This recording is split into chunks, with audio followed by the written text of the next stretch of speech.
Right at the start of this video, I want to invite you into one of the most talked about and controversial preps in bodybuilding history, Arnold Schwarzenegger's training for the 1980 Mr. Olympia. His unexpected comeback was surrounded by curiosity, doubt, and a whole lot of controversy. And that's exactly the journey we're breaking down step by step. And just so you know, this isn't just another video. This is a deep dive into one of the most debated chapters in the sport. And before we jump all the way in, make sure to subscribe, drop a like, and leave a comment. Your support doesn't just boost the channel. It helps this content reach even more people who love the sport. Now let's get into it. To understand the weight of Arnold Schwarzenegger's comeback, we need to set the stage for the 1980 Mr. Olympia. This wasn't your standard event. It took place in Sydney, Australia, inside the iconic Sydney Opera House, one of the most unexpected and cinematic venues bodybuilding had ever seen. That unique atmosphere only fueled the curiosity about what was about to unfold. Another key point is that since 1976, the Mr. Olympia had been co-promoted by Arnold himself alongside Jim Lorimer. That gave Arnold a role way bigger than just a competitor. He was central to the event's organization, promotion, and growth. But in 1980, things changed. Arnold was no longer involved behind the scenes, and that alone created a completely different environment. Why the change? Simple: Hollywood. Arnold had been cast as the lead in Conan the Barbarian, directed by John Milius, and he was fully locked into the movie world. The physical prep, the filming schedule, and the commitment needed for the role pulled him away from the Olympia, at least in theory. At that time, everything pointed to one thing: nobody expected him to compete. With Arnold stepping away from the organizational side, the 1980 Olympia fell under the control of Paul Graham, the IFBB president in Australia and a personal friend of Arnold. He took over co-promotion that year, bringing his own style of running things. That shift behind the curtains immediately raised eyebrows among competitors, who knew that any change in leadership could affect the whole atmosphere of the contest. But here's the detail that makes everything even more interesting. Arnold was in Sydney because CBS had hired him to commentate the event on TV. He had no plans to compete. Nobody expected to see him on stage, and that's exactly why what comes next is so surprising.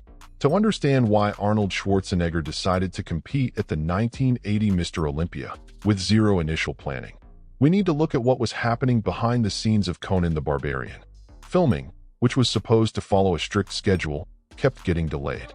These interruptions created long stretches of free time, and Arnold, who could never sit still, started training more consistently again, even without a competitive goal. During this period, he trained with his friend Frank Columbo at Gold's Gym. But the goal wasn't to rebuild a stage-ready physique. It was simply to maintain the big, rugged look that director John Milius wanted for Conan, a warrior who looked battle-hardened, not a bodybuilder with razor-sharp definition. So his training was focused on strength, size, and density, not deep cuts or contest conditioning. And it was in this relaxed, pressure-free environment that Frank Columbo began planting the seed of a comeback. He kept pushing Arnold to compete, reminding him how powerful his presence at the Olympia always was. Frank saw a golden opportunity. Arnold was already training, he was motivated, and he had the kind of genetics that responded insanely fast. So why not go for it? Little by little, that idea reignited a fire Arnold thought had gone out. Another factor that played into his decision was Muhammad Ali's return to the ring that same year, facing Larry Holmes in a historic fight. Even though Ali lost, his courage to step back into the spotlight inspired Arnold to think about his own legacy and the symbolic power of one final challenge. A triumphant comeback started sounding way too tempting to ignore, but not everyone was excited about the idea. Maria Shriver, his wife, advised him not to compete, worried that a rushed return could hurt everything he had built in the sport. Still, Arnold followed his instinct. He chose to come back. He chose to test himself one more time.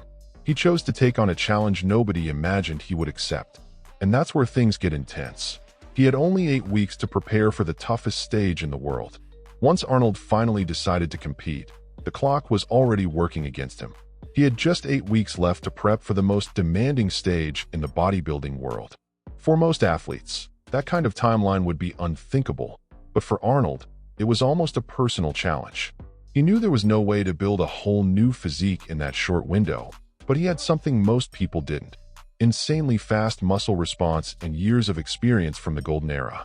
The solution was to go back to the training style that made him a legend, a routine built on crazy high volume, endless sets, constant progression, and 2 workouts a day. There was no room for experimentation or drastic changes. He had to rely on the method he knew best, the one that shaped the physique that dominated the Olympia throughout the 70s. He was basically trying to fire up an engine that hadn't been running at full power in years. But the focus of this prep wasn't long-term hypertrophy. Arnold knew he didn't have time to build new density. The strategy was to tap into pure muscle memory. His body had already reached incredible levels in the past, and the goal now was to wake up everything that had been sleeping: the separation, the density, the sharp lines that defined his prime. That approach required absolute discipline and an extremely precise routine. Even so, the challenge was huge. Trying to get close to the condition he showed in 1974 and 1975, years many consider his physical peak, meant facing a massive shadow, his own. Expectations weren't only from fans. The competitors knew exactly how dominant that old version of Arnold had been. Now the question was, could 8 weeks be enough to get even close to that level? So how exactly did Arnold put together this lightning-fast prep? What did his workouts look like? How did he split his muscle groups? And, most importantly, how did he take pressure, limited time, and a ton of responsibility and turn it into such an intense training phase? As soon as he committed to competing, Arnold structured his training split by bringing back the exact method that made him unstoppable: heavy workouts in the morning and technical sessions later in the afternoon. In the mornings, he hit the major muscle groups with maximum intensity, using basic lifts, heavy weights, and the insane volume that defined the golden era. The whole routine was designed to wake up every muscle fiber and restore that dense look people always admired in his physique. On Mondays and Thursdays, the focus was chest and back, the 2 muscle groups Arnold dominated the most. He'd start with flat bench, incline bench, and flies to fill up the chest, then move to dips to failure to guarantee that trademark full look. After that, he'd attack his back with pull-downs, bent-over rows, pull-ups, and a moderate-intensity deadlift, chasing depth and width. These sessions felt like a personal battle every time, always pushing heavier, always squeezing out longer sets. On Tuesdays and Fridays, he returned to a critical point: leg training. During his Conan prep, Arnold barely trained his lower body, since many scenes required mobility and fluid movement. But now, for the Olympia stage, he had to rebuild everything fast. So he went straight to the basics: free barbell squats, leg extensions, leg press, and hamstring curls. No secrets, just consistency and a rapid comeback for a muscle group that had taken a back seat during filming. Closing out the morning split, Wednesdays and Saturdays were for shoulders and arms, one of the most iconic parts of the Arnold look. Military press, Arnold press, lateral raises, and upright rows built his deltoid foundation. Then he'd dive into biceps with straight bar curls, incline curls, and concentration curls, finishing with triceps pushdowns, bench dips, and French press. The goal was simple: bring back the volume, shape, and balance that made his arms stand out on stage. In the afternoon, the focus changed completely. Arnold did lighter finishing work, intense stretching, and, most importantly, posing practice. This stage was crucial to sharpen his look, bring out more definition, and improve muscular control in front of the mirrors. For a seasoned athlete like him, mastering the poses was just as important as lifting heavy. And in those 8 weeks, every rep, every contraction, and every minute of posing made a difference. On weigh-in day, the atmosphere, which should have been all about focus and anticipation, turned into one of the tensest and most unforgettable moments in Mr. Olympia history. That's because the competitors only found out right there, in person, that Arnold Schwarzenegger was competing. The news hit them like a bomb. These guys had spent months preparing, never imagining they'd be facing the biggest name the sport had ever seen. The shock quickly turned into frustration, and the whole room got heavy within minutes. And that's when Arnold suggested something that made everyone even more irritated: splitting the event back into 2 weight classes, above and below 90 kilograms, about 198 pounds, the way it had been in his era. To a lot of competitors, that sounded like a last-minute rule change designed to favor someone who wasn't even officially announced as a contestant. Boyer Co., one of the most respected bodybuilders on the circuit, was the first to confront Arnold openly, demanding a reasonable explanation for the idea. Arnold's response, however, was sharp and dismissive, which only added fuel to the fire. Mike Mintzer, known for his intense personality, felt Arnold was disrespecting everyone in the room. He stood up, faced him, and demanded respect. After all, every athlete there had trained brutally hard for that stage. The argument quickly stopped being about rules and turned into something personal, and the tension spread to everyone watching. Things escalated even more when Arnold fired back, saying Mintzer shouldn't even be there, bringing up his loss to Frank Zane in 1979 and even mentioning that he competed with a bloated stomach. The jab sparked a wave of murmurs, and the confrontation got so heated that other athletes had to step in to keep it from getting physical. The tension was so obvious that many later described that moment as the single most uncomfortable part of the entire prep. To stop things from getting worse, Maria Shriver stepped in and pulled Arnold out of the room, ending the argument on the spot. But even after he left, the atmosphere stayed heavy. The competitors felt blindsided and disrespected. That incident didn't just mark the 1980 edition. It shaped the way many athletes viewed the final outcome. And it's exactly that explosive environment that explains why the 1980 Olympia is still remembered as the most controversial in history. Behind the scenes of the organization, the news of Arnold's return also caused shockwaves. Up until that point, only Frank Columbo knew his friend was actually competing. It made sense. After all, he was training with Arnold every day and had seen the whole prep unfold. But for everyone else involved in running the event, the confirmation came only right before show day, and that triggered strong reactions, especially among the judges. Bill Pearl, one of the most respected figures in bodybuilding, found out Arnold was competing on the day of the show, and his reaction was instant. He refused to judge that year.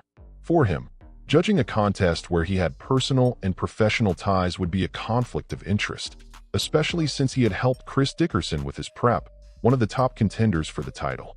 Pearl felt that being on the judging panel could compromise both his integrity and the perception of fairness. His decision didn't go unnoticed by competitors or fans. The absence of Bill Pearl, a balanced, experienced, and highly respected judge, raised immediate questions about how transparent the judging would be. For many, such a sudden withdrawal right before the event only added to the feeling that something unusual was going on behind the scenes. On top of that, Pearl's stance sent a clear message. Arnold's return wouldn't be seen neutrally by everyone. Even those who admired the Austrian champion understood that his presence completely shifted the balance of the competition. His withdrawal from the judging panel showed that, for some, the contest was already compromised before it even began, simply because of the way everything had been handled.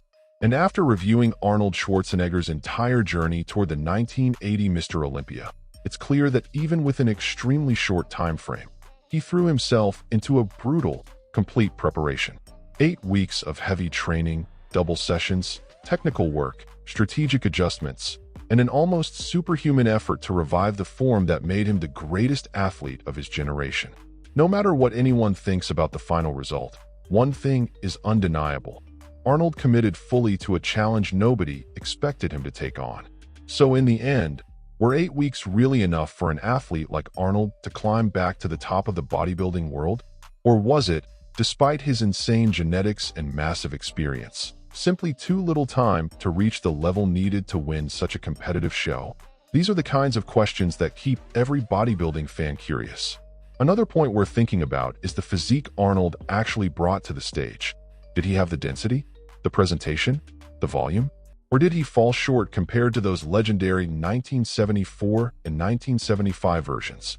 And of course, we reach the most delicate part, the judging. Was the result fair? Did Arnold truly deserve the win? Or does that year carry one of the most controversial decisions in the sport's entire history? At this point, we hand the question over to you, because every detail we explored throughout this video can lead to different interpretations, and your perspective is essential to enrich this conversation.